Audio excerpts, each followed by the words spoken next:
नमस्कार, मी वैशालीच रेसिपीमध्ये आपल्या सर्वांचं नेहमीप्रमाणेच पुन्हा एकदा स्वागत आहे। आपली आजची रेसिपी आहे कोहळ्याचे वडे म्हणजेच कुवाळ्याचे वडे। आज आपण करणार आहोत कोहळ्याचे वडे। याला कुवाळा देखील म्हटलं जातं। कुवाळा दोन्ही बाजूंनी असा कापून घ्यायचा।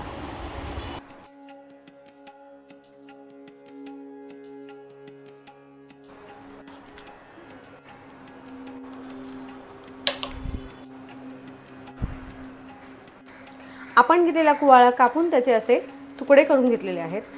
कुवाळा कोवळा असल्यामुळे त्याच्या बिया देखील कोवळ्या आहेत, त्यामुळे या बिया नाही काढल्या तरी चालतात। पण जर तुम्ही घेतलेला कुवाळा साईजने मोठा असेल आणि तो जून असेल तर त्याच्या आतील बिया ज्या असतील त्या देखील जून असतात म्हणजे काय, त्या कडक असतात। तर त्या बिया काढून घ्यायच्या आणि कुवाळ्याचे पीस पाण्यात घालून उकडून घ्यायचे। उकडून झाल्यावर ते किसायचे। आपण कापून घेतलेले कुवाळ्याचे सर्व पीस किसणीवर असे किसून घ्यायचे।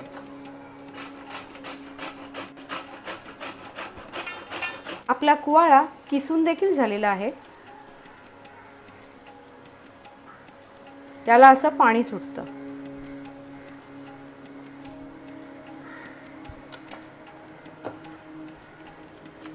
किसलेल्या कुवाळ्यामध्ये चवीपुरतं मीठ घालून घ्यायचं।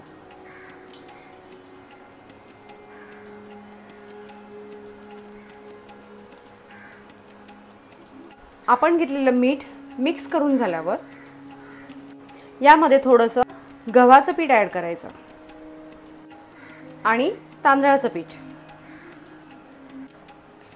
पीठ घेताना ते एकदा जास्त घ्यायचं नाही, कारण आपल्याला या कुवाळ्याच्या किसामध्येच आणि त्याला सुटलेल्या पाण्यामध्येच पीठ मळून घ्यायचं आहे। त्यामुळे लागेल तितकं थोडं थोडं पीठ ॲड करून आपल्याला हे पीठ मळून घ्यायचं आहे।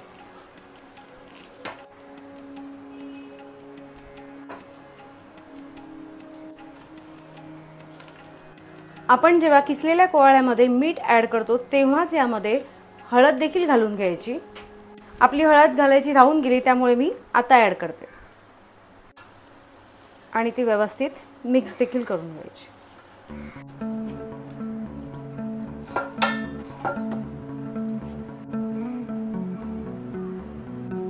अशी एक वाटी ठेवायची आणि यामध्ये मी करवंटी जाळून घेतलेली आहे। तुमच्याकडे कोळसा असेल तर तो गरम करून घ्यायचा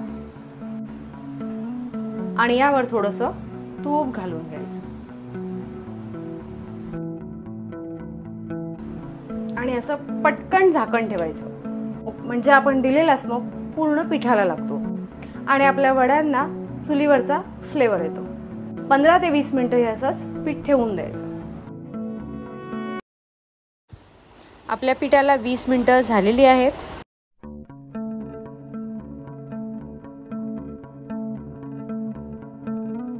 वडे करण्यासाठी आपण कढईमध्ये तेल गरम करून घेतलं आहे। सर्वात आधी असा पिठाचा गोळा तेलामध्ये सोडायचा। तेल प्रॉपर गरम झालेलं नाही, त्यामुळे आपण घातलेलं पीठ हे कढईच्या बुडाजवळ जाऊनच ते बसलेलं आहे। अशा वेळेला गॅसची फ्लेम मोठी करून आपलं पूर्ण तेल गरम करून घ्यायचं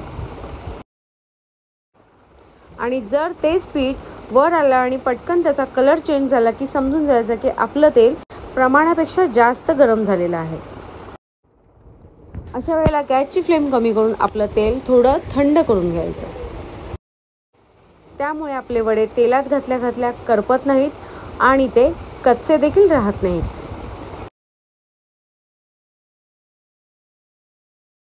वाटीत पाणी घ्यायचं आणि एका डिशवर असा कपडा ठेवून घ्यायचा। तुम्हाला जर केळीचं पान वापरायचं असेल तर तुम्ही ते देखील वापरू शकता आणि प्लास्टिकची पिशवी वापरायची असेल तुम्ही ती देखील वापरू शकता। आपण घेतलेला कपडा असा पाण्याने भिजवून घ्यायचा। हाताला थोडंसं पाणी लावून पीठ घ्यायचं आणि त्याचा गोळा करून घ्यायचा।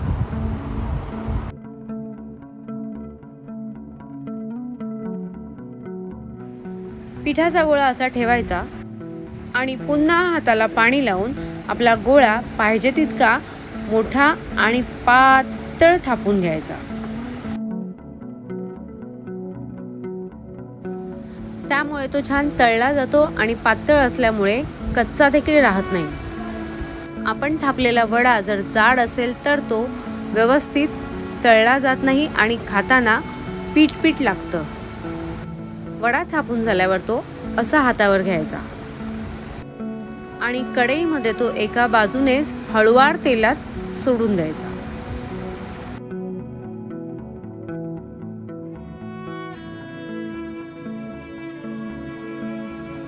आणि आपला वडा दोन्ही बाजूने छान शेकून घ्यायचा.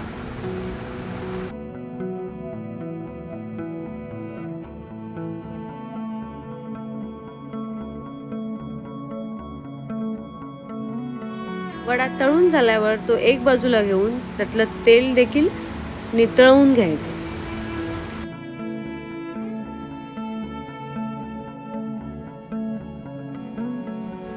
पुन्हा पिठाचा गोळा घेऊन हाताला पाणी लावून तो देखील पातळ थापून घ्यायचा.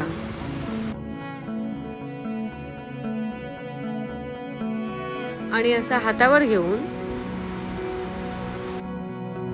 आणि पुन्हा एकदा वडा कढईमध्ये तेलात एका बाजूनेच सोडायचा.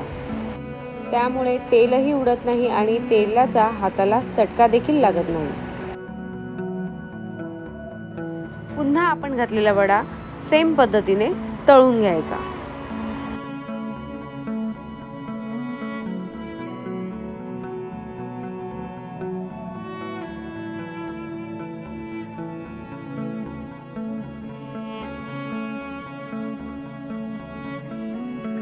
आपण केलेले सर्व वडे तळून खाण्यासाठी देखील तयार आहेत.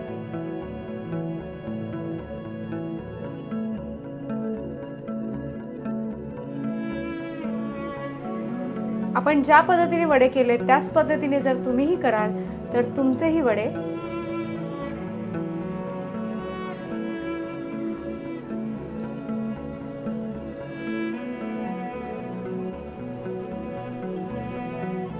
असे आतून व्यवस्थित तळले जातील आणि फुगतील. तुम्हाला जर आपली आजची रेसिपी आवडली असेल तर आपल्या रेसिपीला लाईक करा, जास्तीत जास्त शेअर करा. नवीन असाल तर सबस्क्राईब देखील करा आणि ज्याप्रमाणे तुम्ही आपल्या सर्व रेसिपीज पाहता त्याचप्रमाणे पाहत राहा. पाहता पाहता करतही राहा आणि करून झाल्यावर कमेंटमध्ये नक्की सांगा तुमची रेसिपी कशी झाली.